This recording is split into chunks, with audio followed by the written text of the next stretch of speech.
Estás avergonzando a la familia, siseó mi madre. Su voz, una cuchilla de sierra cortando el murmullo denso del restaurante. Se inclinó hacia el asesor del senador, con una sonrisa tensa, forzada. Te pido 1000 disculpas. Luz está en una fase de transición. Hace trabajillos de asistente virtual hasta que encuentre una carrera de verdad. Ya sabes cómo son los jóvenes de ahora. Hay hijos que tardan en echar a volar. Al otro lado de la mesa, mi hermano Javier sonreía con desprecio por encima de su whisky. Dio un golpecito a la placa de la Guardia Civil que llevaba en el cinturón, asegurándose de que capturara la luz. Asistente virtual, soltó, lo bastante alto como para que lo oyera la mesa de al lado. Mamá, deja de protegerla. Tiene 34 años y vive en una caja de zapatos de alquiler. La palabra que buscas es parásito. No me inmuté. Bebí un sorbo de agua helada, la mirada fija en el mantel blanco. En mi trabajo aprendes que el silencio no es debilidad, es recopilación de inteligencia, y yo estaba a punto de recopilarla toda. Las pesadas puertas de roble se abrieron de par en par, la energía de la sala cambió al instante. Entró Alejandro, el novio, el prometido de Clara. Un comandante del escuadrón de zapadores paracaidistas del Ejército del Aire, impecable en su uniforme de gran etiqueta, con las medallas brillando bajo los focos, parecía un cartel de reclutamiento hecho carne. Mi padre, el coronel retirado, se levantó tan rápido que su silla arañó el suelo de madera. Ahí está, bramó, radiante con un orgullo que jamás había malgastado en mí, el protagonista de la noche. Alejandro sonrió estrechando manos, adueñándose de la sala. Pasó de largo a mi padre, pasó de largo a Clara, que ya fruncía los labios para recibir un beso. Se detuvo justo delante de mí. La sonrisa se desvaneció. Se quedó helado. Sus ojos se clavaron en los míos con una conmoción que rozaba el pánico. No me abrazó, no me saludó con la mano. Delante de todo el restaurante, delante de mi hermano burlón y mi madre lastimera, Alejandro juntó los talones con un golpe seco y me dedicó un saludo militar, rígido, perfecto. Señora, dijo. Su voz, clara como una campana. El tenedor de mi padre cayó sobre su plato. El estruendo resonó como un disparo. Antes de seguir, quiero saber algo. ¿Alguna vez has sido tú quien lo sostenía todo, mientras los demás fingían que no existías? Dejad un sí en los comentarios si sabéis exactamente lo que se siente en ese silencio. Y contadme desde dónde me estáis escuchando esta noche. Para mi familia, soy un fantasma. Un fantasma útil, quizá, pero un fantasma al fin y al cabo. Para ellos, soy Luz, la decepción, la que no siguió el plan. La que alquila un apartamento de 50 metros cuadrados en las afueras en lugar de comprar un ático en el barrio de Salamanca. La que conduce un sedán de hace 5 años mientras ellos estrenan todoterrenos de lujo. Ellos ven la superficie, ven la falta de un uniforme, ven la ausencia de un cargo del que puedan presumir en el club de campo. Lo que no ven, lo que no pueden ver es el resto del iceberg. De día, soy analista estratégica senior para el Centro Nacional de Inteligencia, una agencia que opera en las zonas grises de la seguridad nacional. No llevo uniforme porque mi trabajo no se desarrolla en un patio de armas. Se desarrolla en salas sin ventanas con terminales seguras, analizando vectores de amenaza que mantendrían a mi padre despierto durante una semana. Autorizo operaciones, gestiono activos, tomo decisiones que mueven millones de euros y salvan vidas, todo antes de que mi familia se haya terminado el café del desayuno. Pero para ellos, soy la chica que necesita ayuda para pagar el alquiler, o al menos esa es la historia que se han montado. Empezó hace años. La lenta erosión de mi identidad. Mi padre, el coronel, respetaba el rango. Mi madre, la administradora, respetaba el estatus. Mis hermanos siguieron su ejemplo. Javier se hizo guardia civil porque le gustaba la autoridad. Clara se metió en relaciones públicas porque le gustaban los focos. ¿Y yo? Yo me volví invisible. Mi trabajo requería discreción. Los acuerdos de confidencialidad no eran solo papeleo, eran un estilo de vida. No podía hablar de mi día, así que ellos asumieron que mi día estaba vacío. Y como yo era silenciosa, asumieron que era débil. Y como pensaban que era débil, pensaron que podían usarme. Como el mes pasado. Mi madre necesitó una cirugía dental de urgencia, implantes, injertos de hueso, todo el lote. 15.000 euros. El seguro privado se rió de la solicitud. Papá dijo que estaba liquidando unos activos, pero que no conseguiría el dinero a tiempo. Me llamó, presa del pánico, no para pedir ayuda, sino para quejarse de la injusticia del sistema. Esa misma tarde transferí el dinero al cirujano maxilofacial. 15.000 euros, pagados íntegramente. Cuando mamá salió de la anestesia, aturdida y dolorida, no me dio las gracias. Le dijo a tía Adela por teléfono. Ha sido un milagro. El seguro al final ha entrado en razón. Tenemos una cobertura fantástica. Yo estaba allí sosteniéndole una bolsa de hielo y no dije nada, no la corregí, dejé que conservara su dignidad aunque me costara la mía. Fue una transacción, pagué para tener paz.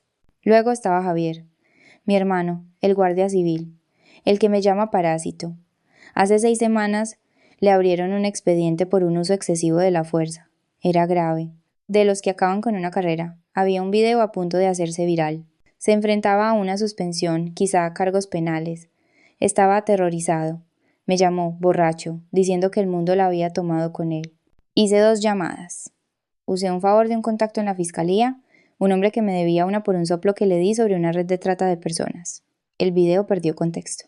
La denuncia quedó sepultada bajo una montaña de burocracia. Javier conservó su placa.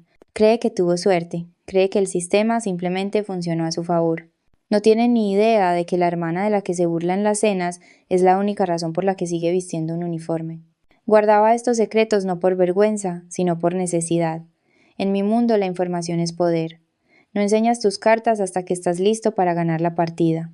Pero sentada allí, en aquel restaurante, viendo a Alejandro saludarme, viendo la mandíbula de mi padre caer sobre la mesa, me di cuenta de algo.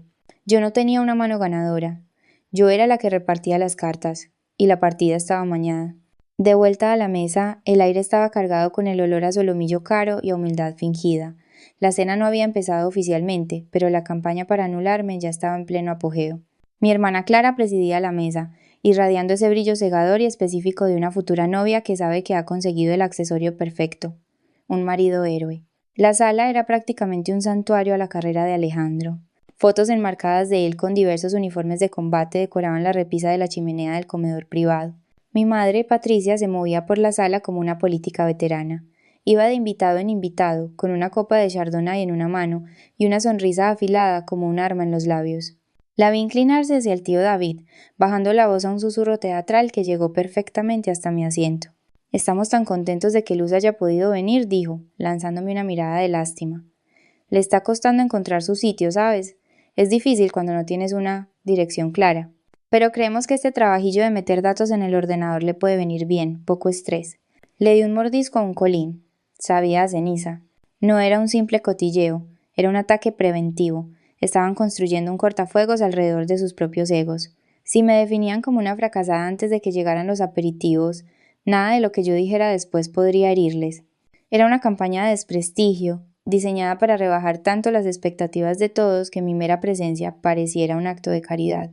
Enfrente, mi prima Sara me miró con ojos grandes y compasivos. Y Luz preguntó, con la voz goteando con descendencia, ¿meter datos te llena? Paga las facturas, dije, sin más. Clara soltó una risa, un sonido tintineante y frágil. A duras penas, pero estamos orgullosos de que lo intente. No todo el mundo está hecho para un mundo de alto riesgo, ¿verdad? Entonces Javier se levantó. Golpeó una cuchara contra su copa, un sonido agudo y autoritario.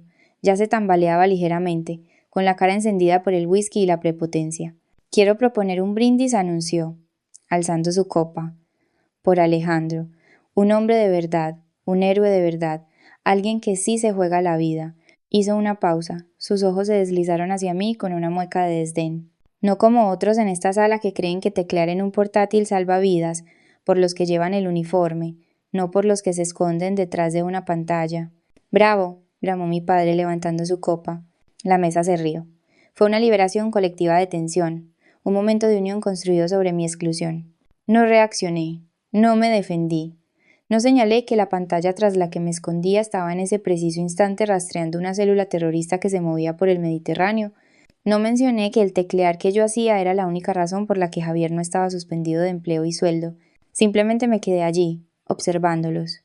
En mi trabajo lo llamamos la teoría del éxito del iceberg. Mi familia opera en la superficie. Para ellos, el poder es lo que se ve. Es la placa en el cinturón de Javier. Son las medallas en el viejo uniforme de papá. Es el cargo en la tarjeta de visita de Clara. Creen que si no es ruidoso, no es real. Piensan que el éxito es un desfile.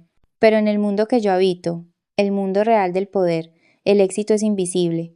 Las personas más poderosas de una sala nunca son las que más ruido hacen. Son las que están sentadas en silencio en un rincón, con el dedo en el interruptor de apagado. Si tienes que llevar un uniforme para demostrar que importas, no eres tú quien toma las decisiones, eres tú quien recibe las órdenes.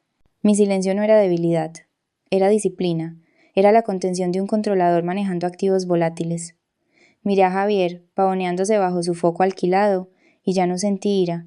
Sentí el desapego frío y clínico de un científico observando una muestra bajo el microscopio. Eran tan ruidosos y eran tan increíblemente frágiles. Sabes, dijo Clara, inclinándose hacia mí, su voz almibarada, Alejandro ha invitado a algunos de sus superiores esta noche. Quizá no deberías mencionarlo de asistente virtual. Es un poco vergonzoso. Di que estás estudiando, o algo. La miré. Vi el miedo detrás de sus ojos, el pánico a que yo pudiera resquebrajar la perfecta superficie de porcelana de su vida. No te preocupes, Clara, dije, cogiendo mi vaso de agua. No diré ni una palabra. No hizo falta. Las puertas estaban abriendo. Alejandro cruzó el umbral, y todo el restaurante pareció inclinarse sobre su eje.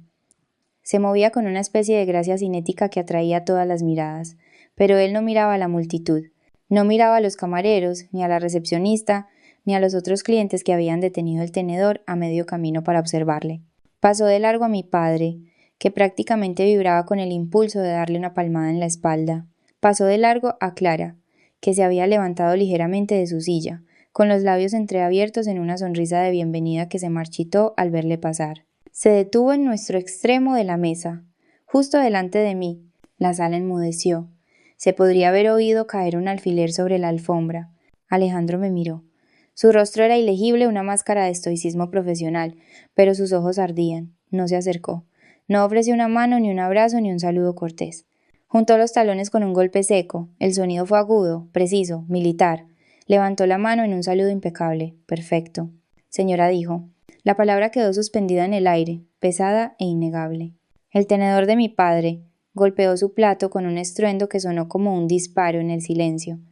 Clara se hundió de nuevo en su silla, su rostro perdiendo todo el color. Javier se quedó con la boca abierta, un trozo de pan a medio camino de sus labios. Alejandro mantuvo el saludo. No vaciló, no apartó la mirada, esperó. Sentí el peso de cada mirada en la sala presionándome, la confusión horrorizada de mi madre, la incredulidad de mi hermano, el pánico creciente de mi hermana. Esto no era solo un saludo, era una declaración, era una línea trazada en la arena con un cortador de diamantes. Descanso, comandante, dije, con la voz firme, aunque mi corazón martilleaba contra mis costillas. Bajó la mano, pero permaneció en posición de firmes. Disculpe la interrupción, señora, dijo, su tono formal, respetuoso. Mi oficial al mando me ha informado esta mañana. No estaba al corriente, no sabía que usted era por luz. Mi padre fue el primero en encontrar la voz. Era un sonido estrangulado, confuso. Comandante. Alejandro, ¿qué estás haciendo? Es solo Luz. Es la hermana de Clara.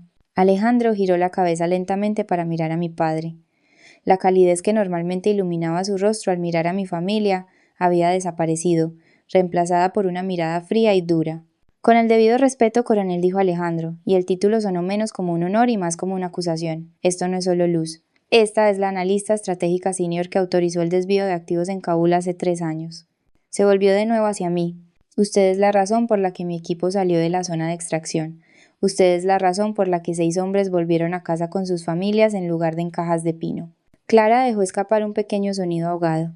¿Qué? La extracción continuó, Alejandro, su voz elevándose lo justo para llegar a todos los rincones de la sala. Estábamos atrapados, sin apoyo aéreo. El mando estaba debatiendo el riesgo contra el beneficio. Nos habían dado por perdidos. Me miró de nuevo, su expresión en carne viva. Entonces llegó la orden. Autorización de anulación, redirección de activos, extracción inmediata. Alguien muy arriba se había jugado su carrera para sacarnos de allí. Dio un paso más cerca. He pasado 3 años intentando averiguar quién firmó esa orden. ¿Quién nos salvó? Sacudió la cabeza, mirándome con una mezcla de asombro e incredulidad. Y aquí está, sentada en esta mesa mientras la llaman parásito.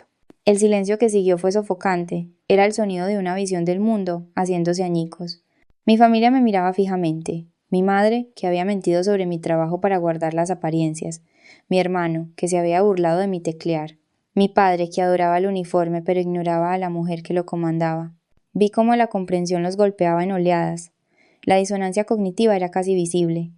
No podían reconciliar a la Luz que conocían la fracasada, la decepción con la mujer que Alejandro estaba describiendo. Yo no lo sabía, tartamudeó mi padre, con el rostro gris. Nunca dijiste. No podía, dije, simplemente. Pero... ¿meter datos? susurró Clara. Dijiste que metías datos. Dije que trabajo con datos, la corregí, mi voz fría, nunca dije que los metiera. Miré a Alejandro. Gracias, comandante, era mi trabajo, nada más. Lo fue todo, dijo con ferocidad. Para mí, para mis hombres, lo fue todo. Miré alrededor de la mesa.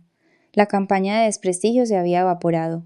La narrativa que habían construido aquella en la que yo era pequeña, y ellos grandes había desaparecido.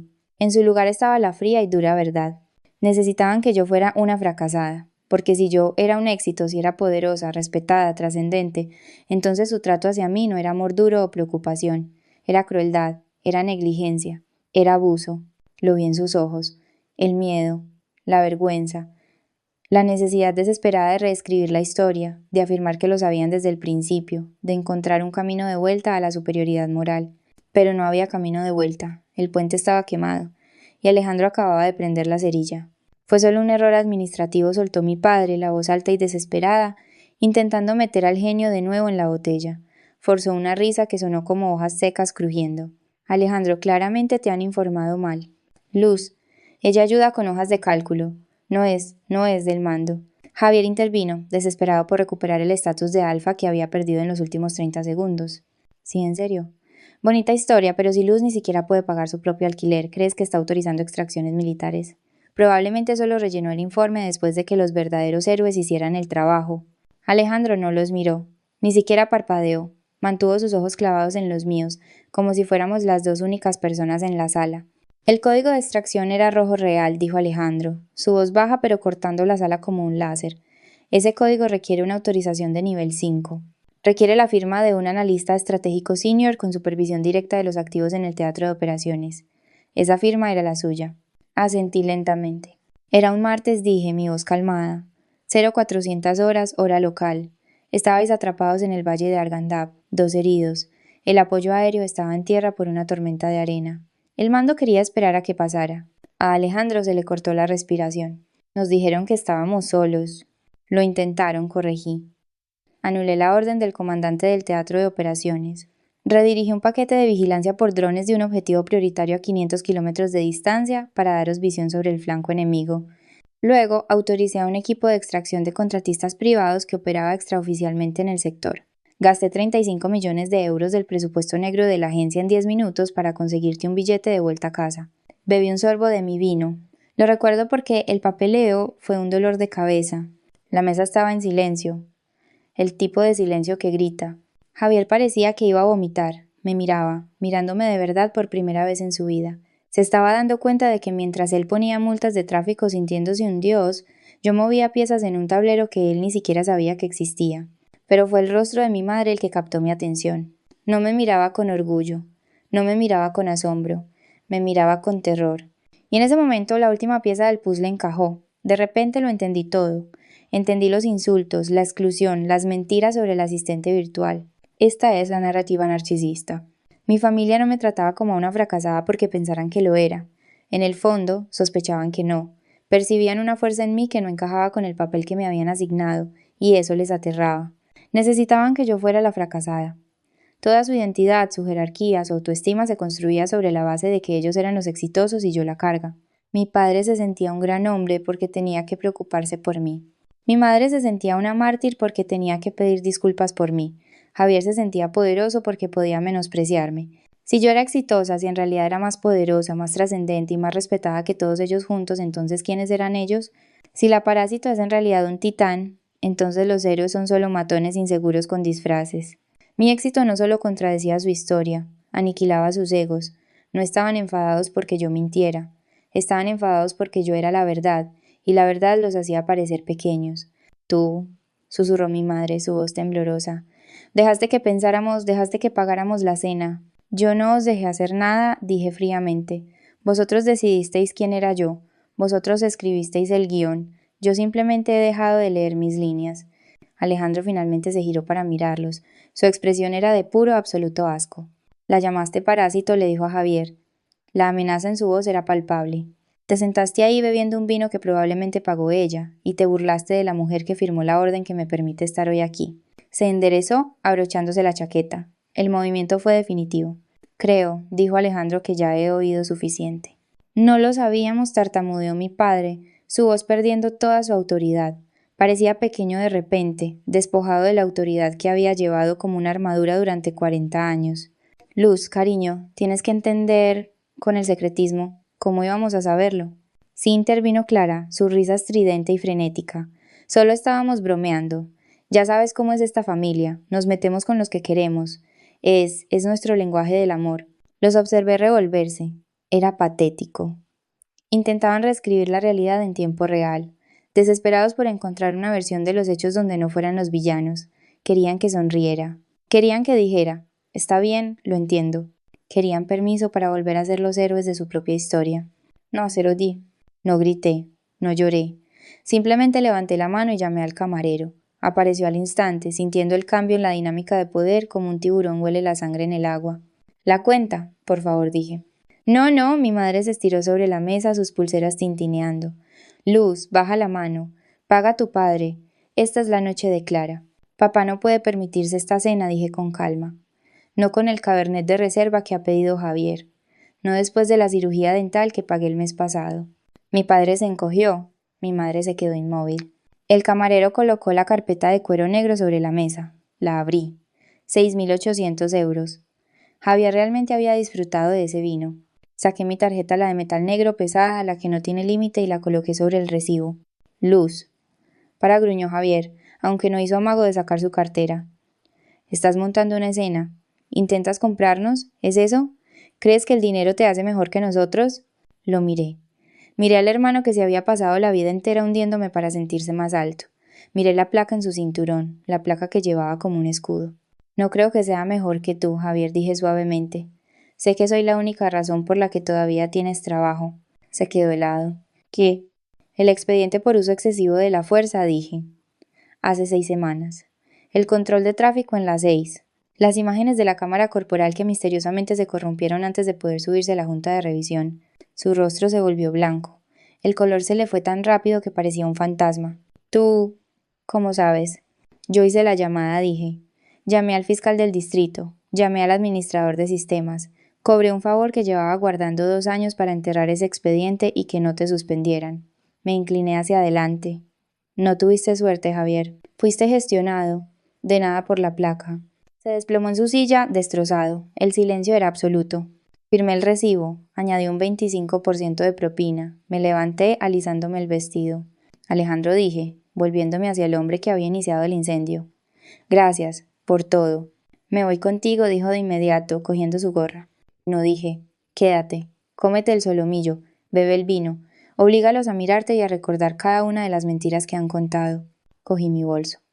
Miré a mi familia por última vez. Parecían extraños. Parecían pasivos que finalmente había liquidado de mi balance. Disfrutad de la cena, dije. Está pagada. Me di la vuelta y salí. No miré atrás. Crucé las pesadas puertas de roble, pasé junto a la recepción y salí a la noche fresca de Madrid. Mi teléfono empezó a vibrar en el bolso antes de que llegara al coche. Mensajes, llamadas. Mi madre rogándome que volviera. Clara, preguntando a qué me refería. ¿Javier? Javier no escribió. Él sabía que era mejor no hacerlo. Saqué el teléfono. No los bloqueé. Eso habría sido emocional. En su lugar, abrí los ajustes y desactivé las notificaciones del chat de grupo. Archivé las conversaciones. Silencié el ruido. Entré en mi coche y arranqué el motor. El salpicadero se iluminó con una luz suave y constante. Me sentí más ligera de lo que me había sentido en 20 años. La sesión informativa había terminado. La operación estaba completa. Estaba libre. Han pasado 42 días desde la cena. No fui a la boda. No envié regalo. No envié tarjeta. Cuando la fecha llegó y pasó, yo estaba ocupada autorizando un reposicionamiento de satélites sobre el Pacífico. Ni siquiera miré el reloj hasta que pasó la medianoche. Solicité un traslado a una nueva división táctica en el corazón de Madrid. Mi nuevo despacho tiene paredes de cristal y vistas al Paseo de la Castellana. Es silencioso aquí. El tipo de silencio que proviene de la competencia, no del vacío. Mi teléfono está en paz. Los bloqueé a todos en el aparcamiento esa noche, y no lo he deshecho. No sé si mi madre sigue llorando a sus amigas sobre cómo arruiné el compromiso. No sé si Javier sigue llevando su placa, o si el miedo a perderla lo ha vuelto más humilde. No sé si Clara es feliz. Y por primera vez en mi vida no me importa. Recibí un correo electrónico. Llegó a mi dirección de trabajo segura 3 días después de la cena. Era de Alejandro. Señora, cancelé el banquete. Haremos algo pequeño. Solo quería que supiera que la veo. Usted era lo único honesto en esa sala. Gracias por la extracción y gracias por la llamada de atención. No respondí. No era necesario. La transacción estaba completa. Paso mucho tiempo mirando por esta ventana, pensando en aquel momento en el restaurante. Pienso en el impulso que tuve de gritarles, de enumerar cada sacrificio que había hecho, cada factura que había pagado, cada vez que me había tragado mi orgullo para mantener intactos sus frágiles egos. Podría haberlos reducido a cenizas con mis palabras. Podría haber hecho que les doliera como ellos me habían herido a mí, pero no lo hice. Esa noche me di cuenta de algo. Lo llamamos la dignidad del silencio. Existe la idea errónea de que la justicia tiene que ser ruidosa. Creemos que necesitamos la gran confrontación dramática, la escena del juicio, la disculpa entre lágrimas. Creemos que necesitamos obligar a la gente a entendernos. Pero no puedes explicar tu valor a personas que están decididas a malinterpretarte. No puedes hacer que alguien te respete si toda su autoimagen depende de menospreciarte. Gritarle solo habría sido otra forma de suplicar. Habría sido yo, una vez más pidiéndoles que me vieran. El verdadero poder no necesita gritar, no necesita explicar, solo necesita existir. Pagar esa cuenta no fue un acto de generosidad, fue un acto de ruptura. Fui yo comprando mi libertad. Fue la prueba final de que no los necesitaba, no les debía nada y ya no jugaba su juego. Ya no soy el fantasma útil, no soy la parásito, soy la soberana de mi propia vida. Y las vistas desde aquí son espectaculares. Así que aquí está mi pregunta para vosotros. ¿Hay alguna mesa de la que necesitéis levantaros e iros? ¿Hay algún silencio que necesitéis romper o un silencio que necesitéis mantener para proteger vuestra paz? Compartid esta historia si creéis que el respeto no debería ser algo por lo que se tenga que suplicar. Y dad el botón de suscribir, porque la semana que viene hablaremos de lo que pasa cuando la oveja negra finalmente se convierte en el lobo.